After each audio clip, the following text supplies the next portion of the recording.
நாங்கள் ஸ்கூல் போகும்போதே இளையராஜா சன் அப்படின்னு ஒரு இப்போ என்ன பாட்டு வருது, இப்போ என்ன இது வருது, ஸோ எல்லாமே ஒரு அட்டென்ஷன் இருக்கும். அட்டென்ஷன் டைல்யூட் ஆகுது பிகாஸ் ரஹ்மான் இஸ் கமிங் அந்த டைம்ல. வந்து என்கிட்ட வந்து சொல்ல இப்போ வந்து ரஹ்மான் தான், இப்போ வந்து உங்க டேடிலாம் ஒன்றும் கிடையாது அப்படின்ட்டாரு. நான் வந்து என்னடா இப்படி சொல்றேன். அன்னைக்கு நைட்டு எனக்கு வந்து this is life changing call I have to take I determine to my self. அப்பாவோட லெகசி வந்து மிஸ் ஆகக்கூடாது, அதனால நான் மியூசிக் டைரக்டர் ஆகிறேன்னு சொல்லி தட் நைட் ஐ டிசைடட். வந்து எந்த இன்டர்வியூலையும் நான் இது வரைக்கும் ஷேர் பண்ணல. ஸோ இன்னவே ரஹ்மானுக்கும் நான் தேங்க்ஸ் சொல்கிறேன்.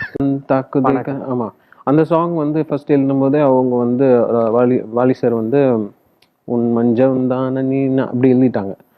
தக்கத்தா தா திக்கத்தா அந்த கட்டு எனக்கு வேணும் அப்படின்னும். ஓ யோ புரிஞ்சிச்சியா, இப்போ பார் எழுதி தரேன். கண் தாக்குது கண் அந்த கட்டோட கொடுத்ததுனால அந்த உங்களுக்கு அந்த